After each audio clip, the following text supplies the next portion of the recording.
तो एक बहुत बड़ा चैलेंज ख़ास करके मेरे परिवार के ऊपर दबाव भी बनाया गया कि अब पासवान को लड़का को अब कंधा दिया जाएगा। इस तरह की तमाम चीज़ें निकल के आई। तो मेरी यहाँ नौकरी थी, मैं नौकरी के साथ करना चाहता था हरदम।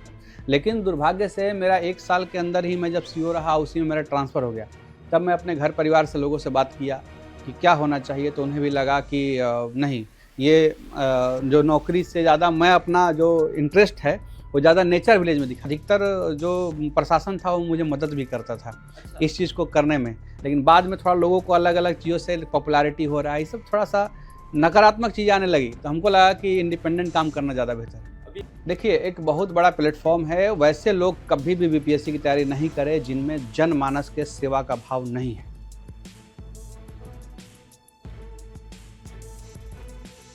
आपकी आवाज को सुनने आ रही है प्रभात खबर इलेक्शन एक्सप्रेस। देखते रहिए प्रभात खबर इलेक्शन एक्सप्रेस। नमस्कार, मैं हूं राधेश्याम कुशवाहा। प्रभात खबर की इलेक्शन एक्सप्रेस की टीम बिहार के 243 विधानसभा में भ्रमण कर रही है। अलग अलग 3 टीमें निकल चुकी है और 30,000 किलोमीटर की यात्रा करेगी। आज हमारा जमुई जिला में एंट्री हुआ है और जमुई विधानसभा में जब चर्चा हो रही थी तो मुझे ऐसे एक युवा मिले जिनका जन्म सासाराम में होता है और नौकरी मिलती है, और इनकी ऐसी कहानी सुन करके मुझे लगा कि क्यों नहीं इनसे बात की जाए। तो हमने इनसे मुलाकात की। ये हमारे साथ हैं। इनका नाम है निर्भय प्रताप सिंह। जब इनसे बात किए तो लगा कि बहुत कुछ इनसे बात करनी होगी। प्रभात खबर में स्वागत है सर। धन्यवाद आपको और आपके सभी व्यूअर्स को मेरा प्रणाम। अभी बिहार में बेरोजगारी का मुद्दा बहुत जोर से चल रहा है।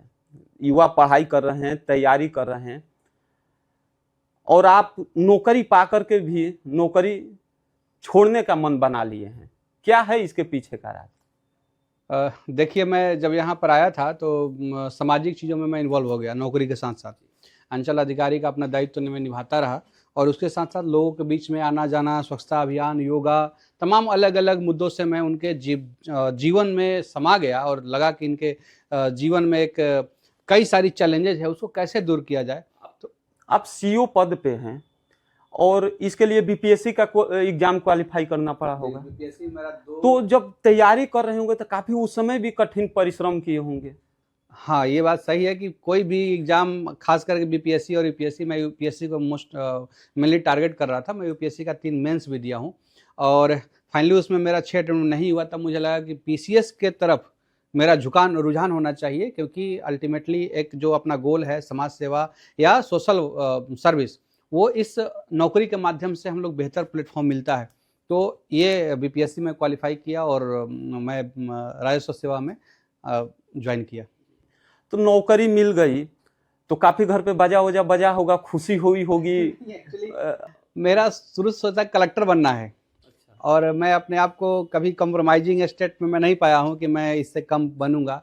तो एक्चुअली जब रिजल्ट आया था तो बहुत कोई खुशी नहीं हुई। वो जून का समय था, जून 2021 का, तो कोई खुशी नहीं हुआ। हमको लगा कि ये नौकरी तो करना नहीं है। क्वालिफाई करना मतलब पूरे गांव में उत्साह हो गया होगा। हाँ, आपके दोस्त मित्र भी काफी हाँ, एकदम खुशी जाहिर किए होंगे। एकदम, लेकिन सबको उम्मीद और हमको भी अपने आप से उम्मीद था कि मतलब यूपीएससी के मैं सेवा में जाऊंगा। अच्छा। और एक बड़ा दायित्व तो मिलेगा, उससे बड़ा बदलाव करूंगा। ये सोच बहुत शुरू से था। अच्छा, एक बार आपके ये भी मुझे सुनने को मिला कि आप अपने गांव में भी समाज सेवा करते आ रहे हैं। जैसे मैं जब नौकरी लगी तो मैं फिर उसके बाद गांव आया, तो मैं सामाजिक चीज़ों में मुझे इंटरेस्ट था कि कैसे बदलाव किया जाए, चाहे वो स्वच्छता का मुद्दा हो, शिक्षा का मुद्दा हो। ये विचार कब, नौकरी से पहले था या नौकरी मिलने के बाद आया? जब आप यूपीएससी की तैयारी करते हैं तो बहुत बड़ा समुद्र की तरह मंथन करते हैं, है ना। उसमें अब बहुत सारी चीज़ें, समस्याएं हैं, अच्छाइयाँ हैं समाज के, सब निकल के आती हैं। उसमें आप गरीबी देखते हैं, डेटा देखते हैं, फैक्ट देखते हैं, पूरा अपना जो लैंडस्केप है इंडिया का, उसमें क्या पोटेंशियल है, क्या समस्याएं हैं, हर चीज़ पे आपकी नज़र जाती है। उसमें गरीबी, उसमें गांव की जो गिरती हुई अर्थव्यवस्था हो या गिरती हुई सामाजिकता हो, ये सब चीज़ समझ में आया। आप खास करके 30 सालों में देखे होंगे कि हर गाँव का जो सामाजिक पतन बहुत तेजी से हुआ है।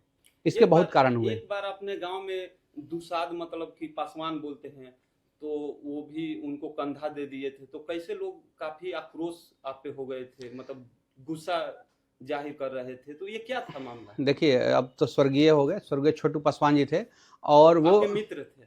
हमारे मित्र नहीं थे, क्योंकि मैं खास करके 10th के बाद मैं पटना और मुंबई ही पढ़ाई किया हूँ। उसके बाद यूपीएससी के लिए मैं दिल्ली में पढ़ाई किया हूँ। 10th तक ही मैं रोहतास ज़िले में रहा हूँ।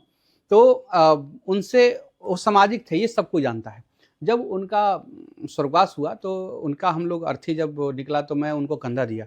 तो एक बहुत बड़ा चैलेंज सब खास करके मेरे परिवार के पे दबाव भी बनाया गया कि अब पासवान को लड़का को अब कंधा दिया जाएगा। इस तरह की तमाम चीज़ें निकल के आई।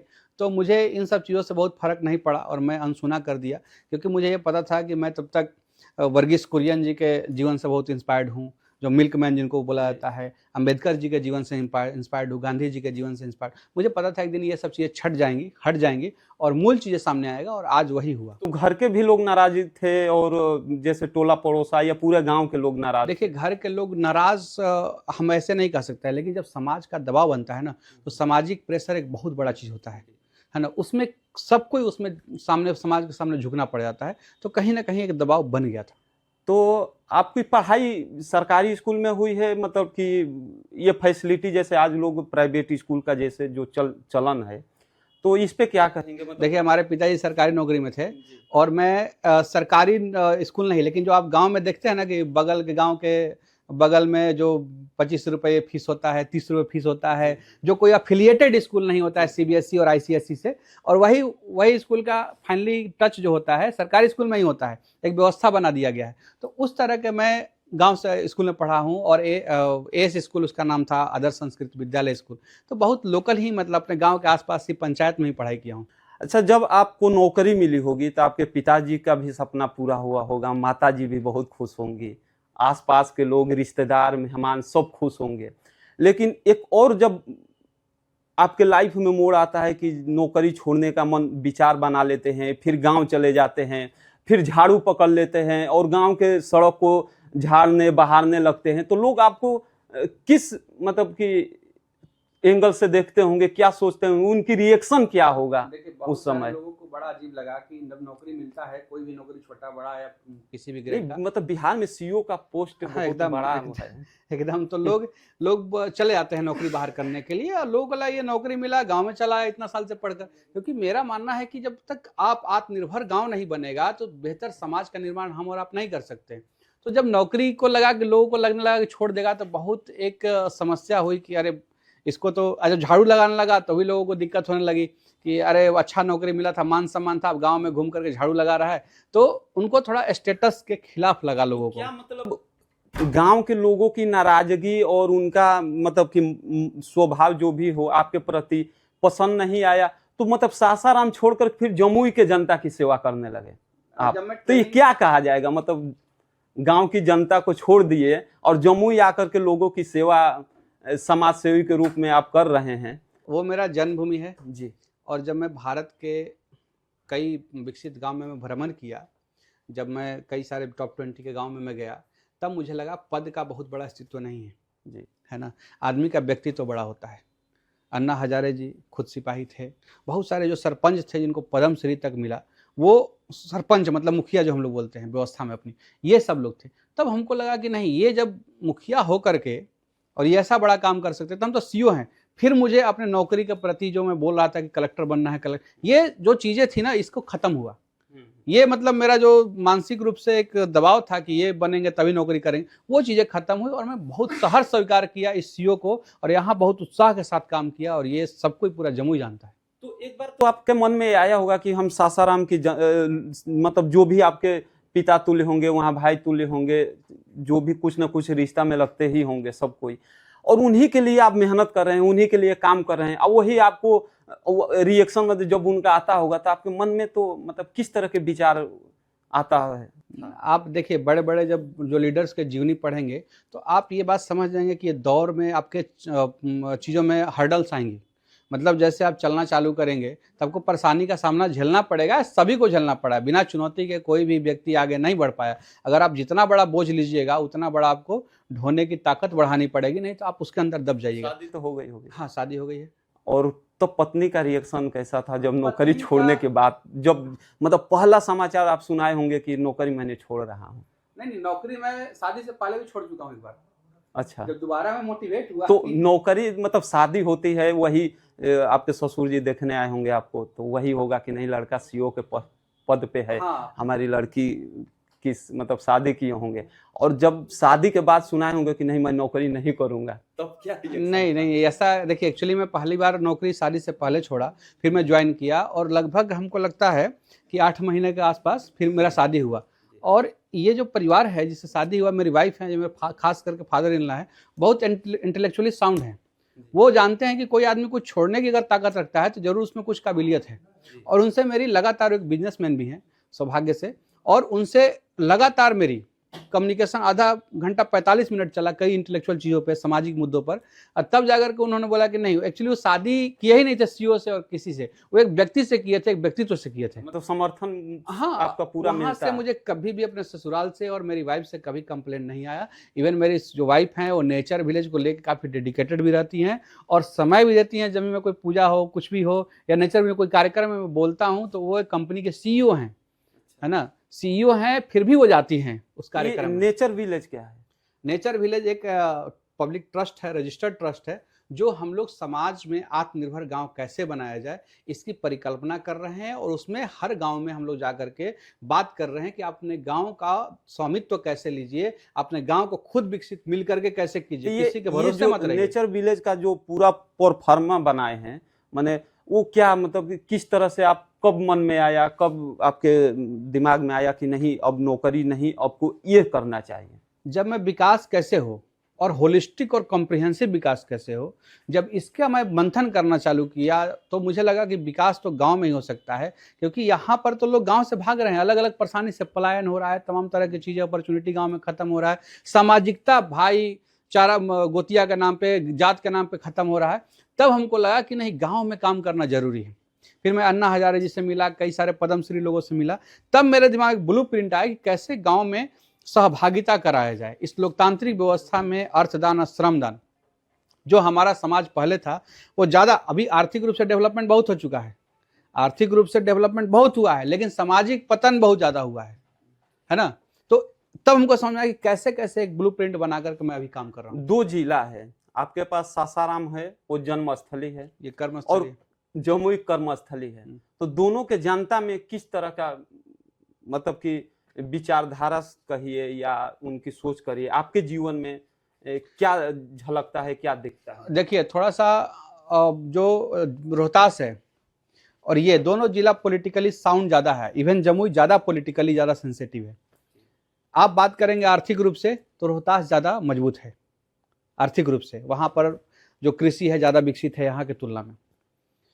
वहाँ यहाँ के जो लोग हैं वो ज़्यादा चीज़ों को एक्सेप्ट करते हैं, वहाँ के जो लोग हैं वो चीज़ों को, मिट्टी थोड़ी सी कड़ी है, वो एक्सेप्ट बहुत ज़्यादा नहीं करते, किसी विचार को, किसी फिलोसफी को आप जाके अरे नकार देंगे बहुत जल्दी। ये चीज़ यहाँ सबसे मुझे एक मेरे लिए बहुत बड़ा एक पॉजिटिव चीज़ हो गया कि यहाँ का एक्सेप्टेंस लोगों में बहुत ज़्यादा है। आप कुछ बात कहेंगे या कुछ कहेंगे, करना चाहते हैं तो आपके चीज़ों को पॉजिटिव तरीक़ा से देखते थोड़ा ज़्यादा। ये जो नेचर विलेज वाला प्रोजेक्ट है आपका, ये प्रोजेक्ट आप सासाराम में क्यों नहीं किया? मेरी यहाँ नौकरी थी, मैं नौकरी के साथ करना चाहता था हरदम, लेकिन दुर्भाग्य से मेरा 1 साल के अंदर ही मैं जब सीईओ रहा उसी में मेरा ट्रांसफ़र हो गया।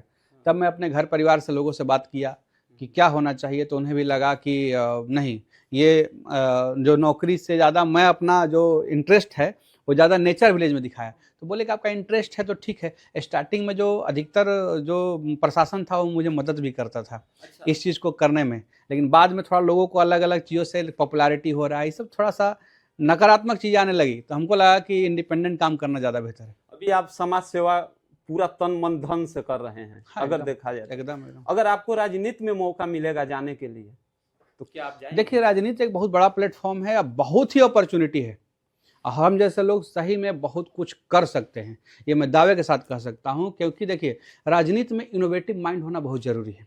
लोग अभी क्या करते हैं, अधिकतर जो आप जितना भी इलेक्शन एक्सप्रेस चला रहे हैं आप, अधिकतर बातें लोग करते होंगे, उनके जनप्रतिनिधि, ये योजना आया, ये योजना आया, ऐसे हुआ, वैसे हुआ। अरे वो सरकार तो ऐसे भी फंड जो रेवेन्यू है उसका डेटा लाएगी और ये शिक्षा में इतना %, इसमें इतना %, वो कैलकुलेटेड चीज़ें हैं, कर रही है, करेगी ही। उसको करना ही है। लेकिन आप एज ए जनप्रतिनिधि क्या कर रहे हैं शिक्षा में? आप ऐसा क्या मॉडल डेवलप किए जो आपसे शिक्षा का प्रभाव हुआ? नहीं। अब बिल्डिंग बनाए उसका उद्घाटन किए, ये कोई बहुत बड़ा काम जनप्रतिनिधि? मेरा मानना है कि सरकार का जो तंत्र में बैठे हुए मंत्री हैं उनका काम है कि कहाँ कहाँ विद्यालय दिया जाए। जनप्रतिनिधि जो विधायक हैं उनका काम क्या होना चाहिए? शिक्षा को समझिए कि क्या है। आप किसी विद्यालय में जाइए और आधा घंटा 15 मिनट पढ़ा दीजिए, पूरा जिला में आपका विधानसभा में ये मैसेज चला जाएगा कि विधायक की नज़र हर स्कूल पर है और हर विद्यालय में मास्टर को पढ़ाना पड़ेगा। और उसी दिन से उस स्कूल के मास्टर साहब तो कम से कम पढ़ाना चालू उनको अंदर डर रहेगा कि एकदम हो जाएगा, विधायक जी एकदम हो जाएगा। दूसरा चीज, आपका अपील बड़ा होता है। आप उसके बाद विद्यालय में आधा घंटा पढ़ा करके देखिएगा तो पूरा गांव के लोग खड़ा हो जाएगा गेट के बाहर या दरवाजा के बाहर, करे विधायक जी पढ़ा रहे हैं। तीसरा चीज, जब गांव वहां से निकलिए तो लोगों से अपील कीजिए कि आप अपने अपने बच्चों को क्यों नहीं घर से साथ में, जिस तरह से प्राइवेट स्कूल के माता पिता सपना संजो करके अब बच्चा को जाकर स्कूल तक छोड़ता, आप क्यों नहीं आगे छोड़ते हैं? एक मैसेज स्ट्रांग जाएगा कि नहीं, हमको अपना बच्चा को स्कूल तक छोड़ेंगे। अब बच्चा में भी जब आप छोड़ते समय कहिएगा बेटा बढ़िया से पढ़ के आना, यही तो कहिएगा। उसमें एक अलग उत्साह, अलग एनर्जी और अलग मोटिवेशन के साथ पढ़ने के लिए जाएगा। जब बच्चा स्कूल सर आए तो विधायक जी अगर पूछ दें कि आप अपने बच्चों से पूछिए कि क्या पढ़ाई किया है, तो एक नया प्रचलन जाएगा। आप कभी कभी 10 बजे किसी गांव में पहुंच गए हैं, किसी गांव में बच्चा को हाथ पकड़ के 10 मिनट पहले स्कूल में छोड़िए, देखिए पूरा गांव का तांता लग जाएगा। धीरे धीरे एक नया ट्रेंड सेट होगा। हम ये नहीं कह रहे आप डेली कीजिए, लेकिन आप 15 दिन, 20 दिन, 25 दिन, एक महीना में एक दिन तो कम से कम कर सकते हैं। अच्छा, बिहार से जितने ट्रेनें जाती है, जितनी भी ट्रेनें जाती है, हम यात्रा करते हैं तो खासकर लोगों के मन में ये भी हो गया है कि बिहार से जो ट्रेनें आएगी वो पूरी भीड़ जाएगी। तो अगर आपको मौका मिला, राजनीति में गए, मौका मिला, या आप किस एंगल से उस भीड़ को कम करने के लिए क्या कुछ प्लान? अभी की जो व्यवस्था है उसमें बहुत मुश्किल है, भीड़ रोकना बहुत मुश्किल है। आप प्रयास कर सकते हैं, खास करके जो सरकार है वो प्रयास कर रही है, लेकिन 3 स्तर पर चीज़ों को हम लोग को समझना पड़ेगा। पहला है जनता, तीसरा है जनप्रतिनिधि, और दूसरा है जनप्रतिनिधि, तीसरा है प्रशासन। ये तीनों को जब तक आप एक कड़ी में फिट नहीं कीजिएगा तो चीजें फिट नहीं होंगी। जनता को हमें मोटिवेट करना होगा कि आप अपना जो कंफर्ट जोन है, जो कृषि है, तो कृषि में बदलाव के लिए किसान को थोड़ा सा मोटिवेट करना पड़ेगा। जनप्रतिनिधि को थोड़ा आइए, बेहतर आइए। इससे जमुई है, जमुई में फॉरेस्ट एरिया है, इसका लैंडस्केप जो है वो जो परंपरागत कृषि है इसके लिए ज़्यादा सुटेबल नहीं है, बल्कि मेडिसिनल प्लांट, आयुर्वेदिक प्लांट के लिए ज़्यादा सुटेबल है। तो उस दिशा में हम मोड़ेंगे तो यहाँ का इनकम बढ़ेगा। हाँ, जो यूथ है उनको हम बड़े बड़े इंडस्ट्रियलिस्ट लाएंगे। आप जनप्रतिनिधि अब जा करके उनसे निवेदन करेंगे, उनके बोर्ड, कई चैम्बर ऑफ कॉमर्स होता है, वहाँ जाके फिक्की होता है, वहाँ जाके बोलेंगे कि आप हमारे यहाँ एक मीट रखिए। यहाँ के युवा में भी प्रेरणा आएगा। फार्म टू फैक्ट्री कनेक्ट करने की कोशिश कीजिए। आप यहाँ एक ऐसा विधि व्यवस्था मानसिक रूप से लोगों को तैयार कर दीजिए कि हमको नियम नहीं तोड़ना है, हमें क्राइम नहीं डेवलपमेंट की तरफ मुड़ना है। ये चीज़ पर लोग फोकस नहीं कर पा रहे हैं। अधिकतर जो आप जनप्रतिनिधि बार बार यही जुड़वा रहे हैं कि यहाँ पर इतना उद्घाटन कर दिया, वहाँ पुल बना दिए, यहाँ पर हाई स्कूल बना दिए। इस तो करना ही करना है। आप आइए ह्यूमन डेवलपमेंट पे, वो कैसे, वो इस इंडिकेटर पे, और उसमें आपको इस तरह, जैसे स्वच्छता की एक एग्जाम्पल मैं देना चाहूँगा कि स्वच्छता कैसे बेहतर हो। कोई विधायक जी अगर एक गाँव में जा करके अगर एक झाड़ू उठा लेते हैं तो आपको क्या लगता है पूरा गांव में झाड़ू आधा घंटा में चलेगा, पूरा गांव साफ हो जाएगा? ये कल्चर हम लोग को बनाना पड़ेगा। टीम बन जाएंगी तमाम। आप महीना में एक ही दिन किसी गांव में चल जाइए, इतना तो समय आप निकाल ही सकते हैं। आसपास का अपना कोई गांव में चल जाइए, अपने विधानसभा में। दूसरा चीज, जो हम लोग मान लिया लाइट फ्यूज है, विधायक जी गए किसी गाँव में और बोले कि हम 10-20 रुपया 20 रुपया देते हैं, ये सारा कंट्रीब्यूशन है, मतलब आर्थिक अर्थदान, सब कोई 20-20 रुपया देगा, अब 1000-2000 रुपया आ जाएगा, सारा लाइट का मरम्मत हो जाएगा। अच्छा, जब आप बीपीएससी की तैयारी करते थे तो कितने घंटे पढ़ते थे? देखिए, मैं बहुत स्टूडियस स्टूडेंट कभी नहीं रहा, लेकिन मुझे एक सपना, एक जुनून आ गया था कि मुझे कलेक्टर बनना है। और इसके कारण मैं 61% लाया हूँ बिहार बोर्ड से। मतलब मैं लोगों को, बच्चों को पूछता भी हूँ कि बेटा आप कितना % लाना चाहते हैं, तो एक कितना टारगेट है, तो बोलता है 70%। हम बोलते हैं हम CEO बने तो तुम तो कलेक्टर बनेगा। जो 12 में मैं गया तो 62% लाया, लेकिन मुझे IIT का शुरू हो गया कि IIT में जाना है। तो क्या हुआ कि मैं वेटिंग लिस्ट में आ गया। फिर हुआ कि मुझे कलेक्टर बनना है, तो वहाँ नहीं बन करके यहाँ आया। तो ये एक चाह थी ना, इसलिए मैं बहुत 7-8 घंटे से ज़्यादा नहीं पढ़ पाया हूँ। बीपीएससी एग्जाम क्वालिफाई करने के लिए बहुत बड़ी आबादी है युवाओं की, अगर कहा जाए तो बेरोजगारी भी बहुत है, मतलब रात दिन मेहनत कर रहे हैं, उनके लिए आप क्या कहिएगा? देखिए, एक बहुत बड़ा प्लेटफॉर्म है। वैसे लोग कभी भी बीपीएससी की तैयारी नहीं करें जिनमें जनमानस के सेवा का भाव नहीं है। अगर आपके अंदर स्ट्रांग जनमानस की सेवा का भाव है, वही करें, क्योंकि इसमें बहुत सैलरी नहीं मिलती है।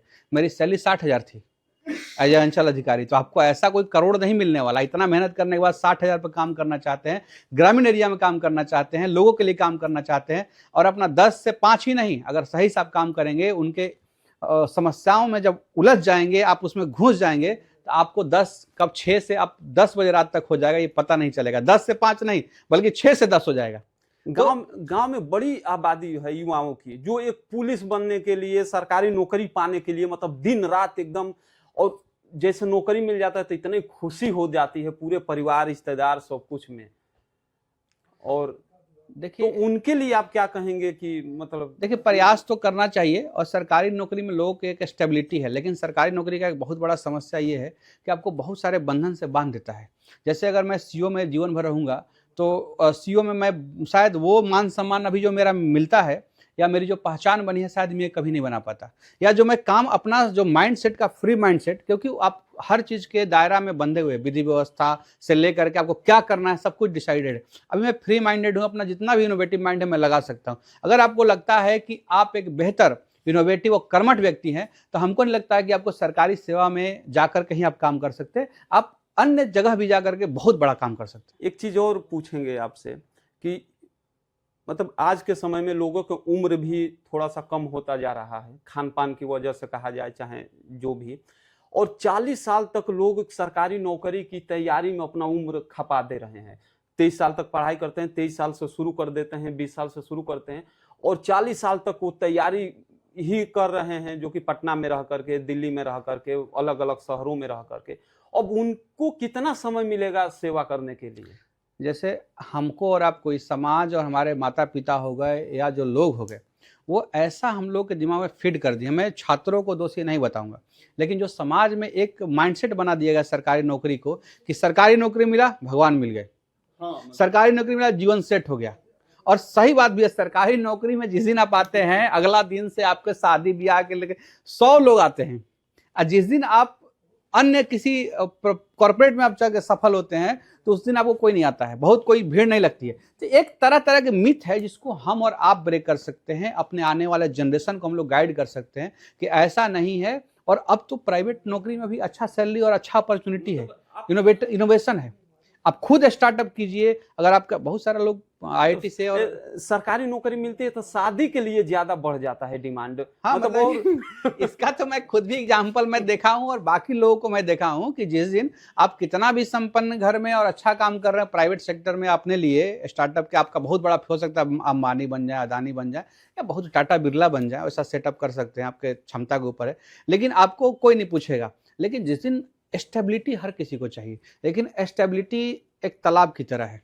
मैं लोगों को, युवा को बताना चाहूँगा, स्टेबिलिटी इस तालाब की तरह है। आप नदी में सैर करना सीखिए, तालाब में विचरण करना सीखिए, खुले आसमान के नीचे, तब देखिए मजा जीवन का क्या है, तब आपकी असली हुनर जीवन का निकल के आएगा। अब 40 साल तक गवर्नमेंट की तैयारी करते हैं, 60 साल पे रिटायर हो जाते हैं, 20 साल मिलता है, खास करके पीसीएस में ऐसा है। तो क्या होगा मतलब जीवन का, वो कैसे आप युवाओं को बताएंगे कि उनका जीवन कितना? हम लोग भी जब पढ़ते थे तो लगता था कि सपना का बदल जाएगा, सपना का आगे जीवन कुर्बान। मतलब कलेक्टर बनना है तो मेरा लास्ट अटेम्प्ट तक हमने भी दिया है, लोग भी देते हैं। कलेक्टर तक तो ठीक है सर, एसडीएम, सीओ आप बने हैं तो वहां तक तो ठीक है। कई बार देखिए, लेकिन कई बार जो ग्रुप डी के एग्जाम के लिए भी 40 साल तक मेहनत करते हैं। हाँ, थोड़ा सा तरीका बदलना पड़ेगा, आपको अपने आप को भरोसा लाना पड़ेगा कि आप कर्मठ व्यक्ति हैं और योग्य व्यक्ति हैं। 40 साल पे नौकरी पाने के बाद अपने पूरा परिवार के जो सपना है, जो उनके पिता या जो भी उनके पीछे भी बहुत लोगों को सपना होता है कि हमारा बेटा, हमारा भाई, हमारे पति, अगर 40 साल तक होगा तो खासकर शादी तो हो ही गई होगी, तो उनका भी पीछे सपना होगा, तो क्या बदल पाएंगे? एक बात आप देखिए, बिहार के खास करके युवा और यूपी और झारखंड के कुछ जो एरिया है, इसमें ये है, अगर आप पढ़ रहे हो तो सच्चाई ये है कि केवल आप नहीं पढ़ रहे हैं, उसके पीछे आपका पूरा परिवार स्ट्रगल कर रहा होता है। क्योंकि आपके एक आदमी का फाइनेंशियल बर्डन उठाने के लिए शायद पूरा परिवार कभी वहाँ लोन लेता है, कभी वहाँ पर तरह तरह के फाइनेंशियल बर्डन को और उसको झेलना पड़ता है।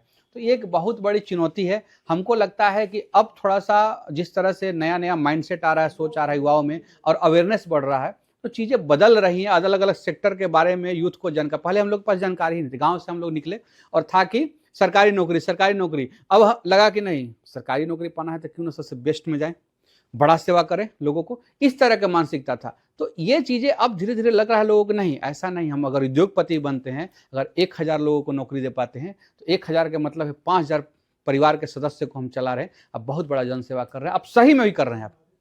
तो इस तरह की चीज़ आप कोई टेक्नोलॉजी डेवलप कर देते हैं जिससे समाज का बहुत बड़ा काम हो जाता है, तो आप सही में बहुत बड़ा काम कर रहे हैं राष्ट्र के लिए। ठीक है, हम लोग बहुत बात किए और हम चाहेंगे कि हमारे जो बिहार की युवा है उनको थोड़ा सा आप सही दिशा में उनके लिए कुछ बताएं, जो कि नौकरी की तैयारी करने के लिए एक समय होता है, फिर वो अपना जीवन जीने के लिए एक समय होता है। अब वो क्या 20 साल से तैयारी करे और 40 साल तक तैयारी करे, फिर अगर उनको नौकरी नहीं मिली तो वो फिर जीवन कैसा रहेगा।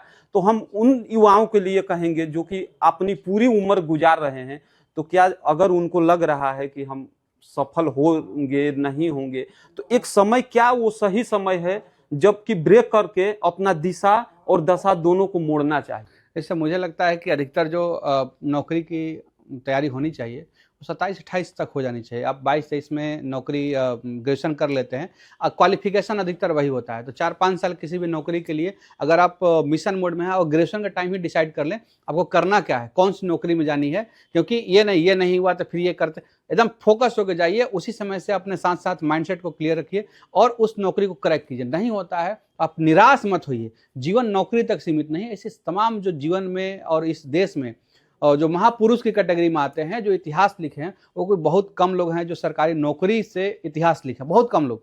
अधिकतर लोग अलग अलग फील्ड में लिखे हैं। तो आप एक बहुत बड़ा इस देश के संसाधन हैं और इस देश के योद्धा हैं, ये आपको मानना पड़ेगा और इस राष्ट्र के आप बहुत बड़ा काम आ सकते हैं। ऐसी मानसिकता सोच करके अपने आप को हारा हुआ महसूस मत कीजिए। 27-28 के बाद मूव ऑन कीजिए। हम लोग भी नहीं कर पाए, लेकिन मेरा सलाह है उसके बाद जीवन को भी चालू कीजिए। अगर शादी करना चाहते शादी कीजिए और जीवन को आगे बढ़ाइए और राष्ट्र के प्रति समर्पित रहिए कि राष्ट्र में हमें क्या कंट्रीब्यूट करना है, समाज में क्या कंट्रीब्यूट। अगर जिस दिन आप ये सोच के चलेंगे तो आपकी ताकत डबल हो जाएगी। ऐसा मुझे भी एहसास होता है, ऐसा अधिकतर लोगों को हुआ है जो समाज के लिए काम किए हैं। तो दिल से आप लगिए और मुझे लगता है कि आप जीवन में बहुत सफल होंगे।